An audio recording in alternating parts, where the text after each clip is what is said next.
on. Now let's bring in the experts, the people on the front line, healthcare specialists and doctors who will, if God forbid this becomes something bigger, will be out there treating patients and, looking at this with the background of what we learned during COVID. Welcoming Dr. Sanjeev Bagai, who's a well-known pediatrician, chairman and MD of Nephron Clinics, Dr. Rajesh Parikh, Director Medical Research and Neuropsychiatry at Jaslok Hospital and Research Center. To both the doctors, welcome and thank you for your time. It's tempting to look at HMPV, Dr. Bagai, I'll come to you first, through the prism of what happened just 4 years ago. There are some eerie similarities. Things started happening around the end of December. In January, the first few cases started appearing, and then things kind of blew up from there. Now, I'm pretty certain that's not going to be the way things go, but obviously nobody can take any chances, especially given the lessons, that we learned 4 years ago. Some of the similarities are those, worrying scenes that we're seeing in certain hospitals in China. The fact that this emanation has come directly from China. So, Dr. Bagai, your opening comments, how are you reading this? How worried should we be? Good evening. I think China can't be trusted. That's been proven time and again, and more so during the COVID episode. They're a very opaque and a concealed society. There has been no information, again, with regards this virus, which has come out from China in the last few months. But having said that, this virus is almost 25 years old after it was discovered. It's been in India even before this outbreak in China. Yes. Through the data very carefully, there have been multiple outbreaks in Southeast Asia. There have been outbreaks in the Guan district in 2013 to 2017, which then spread mildly to Japan. Vietnam, there is a 10-year study from 2003 to 2013. The important point here to make is that this is not new. It's not novel. Yes. It is a mild disease. It is reaching its peak in children because the immune system is more immature. Between age group of 6 to 12 months, it is even milder than respiratory syncytial virus. It runs almost the same as influenza. The reason why these things are being highlighted now is because we are now more aware of it, and yes, our test is available. But routinely, we don't get these tests done for every child coming in with upper respiratory infections. The important point here to make is genetically, genomically, this particular virus, the pneumovirus, which is called HMVP, does not have the NSP proteins, which is the non-structural proteins. And it hasn't mutated in the last 24, 25 years the way COVID did over a period of short span of few months. Important point. Yeah. Mutations haven't taken place. The genomic structure has not changed. It doesn't have the dreaded spike protein. It doesn't have the receptor binding protein. So genetically and genomically, it is much different. But having said, this is a wake-up call for us. Winter months, we see a surge, especially in children, of all kinds of respiratory infections. But I must add, there has been no undue surge which we have seen because of this across OPDs and IPDs in children. There should be no to carry home messages. Avoid crowded places, poorly ventilated places, and wear a mask. If you have cold and cough, try to stay at home. Very important is don't self-medicate. Antibiotics are not required. And don't take painkillers which are NSAIDs, which can cause more harm than good. Inform your doctor. Hydrate well. Personal hygiene is the key. No panic at all.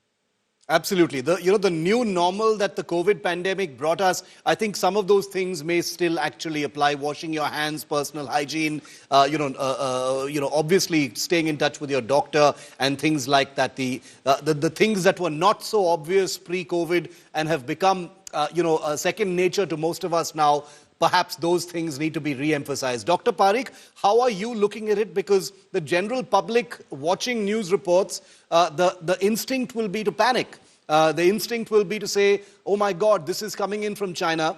While it is very illuminating and sort of reassuring to hear that the HMPV is not a novel virus, it's been around for decades together, and we're only seeing an outbreak now.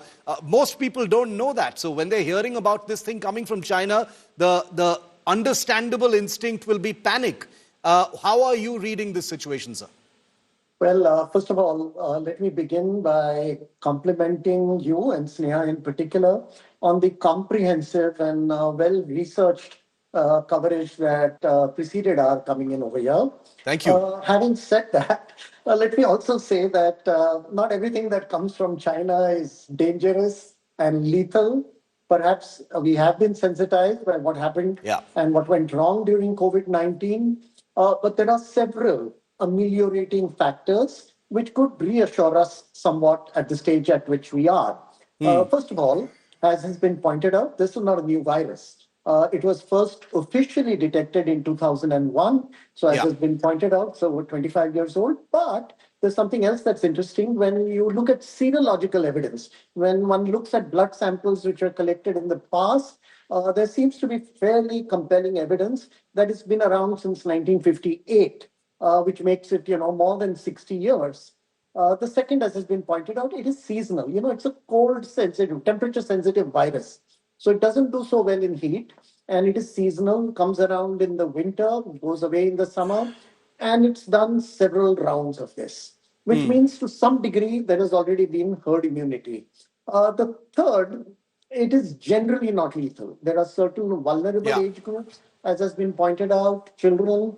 So it's nowhere near in terms of its lethality to COVID-19 and what it did. But the other thing that I think we should take some solace in is that we certainly have learned some lessons from COVID-19, what you call the Yeah. new normal, but also in terms of responding to it, that we respond quickly, we recognize a threat, and we prepare for it. As Sneha pointed out, unfortunately, there is no vaccine, but there are other preventive measures which are not substantially different from what we did during COVID-19. Yes. And, we are reasonably prepared for it. And finally, I think it's important also for us to take some reassurance in the fact that currently it is an outbreak. It Yes. is not an epidemic and certainly nowhere close to a pandemic. True, we have a few cases in India, and in that, there is some parallel to what happened in COVID-19. But I think the differences between this virus and the coronavirus are far greater than the similarities. Okay, I'm going to ask both of you doctors, to you, Dr. Bagai, first, because, we understand that the public watching is going to hang on to every word that doctors like yourselves are saying, because that's pretty much what everyone has to go on at this point. And unlike COVID, thankfully here, there is a greater deal of clarity, I would say, in terms of what we are looking at and how to actually approach it and handle it. So, Dr. Bagai, I'm sure you've been getting calls from patients and patients' parents and things like that, asking them for your advice on what this thing really is and whether they can go about their lives and their work and their vacations and holidays and school and things like that. What are you telling people? What are you telling your patients, Dr. Bagai? To you first. Yeah, so the messages really are that if there is a cold and cough, the carry home message is observe. I've said this on every platform that the best doctor for a child is a mother. The mother knows the pattern of the child, the breathing pattern, the feeding pattern. If anything is unusual, bring it to the attention of the doctor. Do not medicate. Do not start on your own unnecessary rapid antibiotics. Do not use medicines apart from paracetamol. Any cold and cough persisting more than 36 to 48 hours, let the chest at least clinically be examined, let the child be examined by the doctor. The other important thing is continue your normal feeding. Don't expose the child, especially in winter months, in pollution outside, it can exaggerate. Look out for early signs like breathlessness, panting, breathing. The full clinical examination of a child is very important to look out for respiratory issues. And otherwise, there is no need to panic whatsoever. The important point over here is this is even milder in a way than influenza or respiratory syncytial virus. Right. Even the statistics of admissions and requiring any critical care is much lower. But having said that, this is brought to the fore again. Winter months, temperature changes, relative humidity changes, pollution increases. Wear a mask. This is an airborne infection again. It can travel more than 6 feet. It can remain suspended in the room for hours. Wear a mask. Dr. Parikh, same question to you. When you're getting calls from anxious parents or patients, what are you telling them? What advice are you giving them, sir? Well, first of all, I'm not getting those calls because I'm not Not a yet. pediatrician. Yeah, I'm yeah. more involved, as head of medical research and policy matters. I get it. And Yeah. in fact, our infection control committee, which is very active, has called a meeting tomorrow at 3 in the afternoon for us Yes. to work out a general policy. But, Dr. Bagai has given us a very comprehensive coverage of, what we need to know.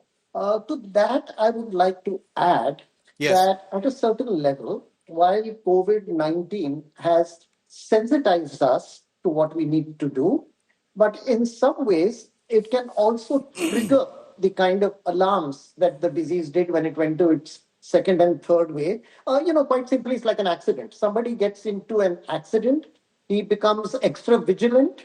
There are a lot of good lessons to be learned from what goes wrong. But at the Yes. same time, I think it's equally important for us not to panic, not to Yeah. be intimidated, to know that as far as this virus is concerned, our knowledge is considerable, unlike COVID 19, where we were dealing Yes. with a new virus. And fortunately for us, the preventive measures are very similar to what Yeah. we practiced over 3 or 4 years. And I think the drill has been done. If you want to call it a dry run, it's been done at the individual level, at the family level, and at the community level in terms of policy. So I think we're reasonably well prepared. Yes. And we should just reassure people that do these basic preparations. A lot of things went wrong during COVID-19 in terms of people taking medications left, right, and center, antibiotics, HCQ. And I think, as Dr. Bagai has pointed out, we have to be Yes. careful of that. We should acknowledge there are no vaccines, but always remind ourselves this virus has done the rounds, humanity has withstood it, and undoubtedly we shall prevail again. As I always say, there is no reassurance like the reassurance from a doctor directly. And that's the reason why we brought both Dr. Parikh and Dr. Bagai onto this show. Better to hear it from them straight, than from us who are only covering it and depending on the wisdom of experts like them. So I thank the both of you very much. To very quickly summarize what they said. They said this, unlike COVID-19, is a virus that we have a lot of knowledge about. The structures are in place. There is no need to panic. There are protocols on how to respond. And for the moment, just do the obvious things to stay safe and obviously stay in touch with your doctor. It is not an epidemic. It is nowhere close to being a pandemic and probably will never reach any of those proportions. But we need to be vigilant, and therefore the government and systems and states are already well prepared and exercised. Thank you to both our doctors for joining us.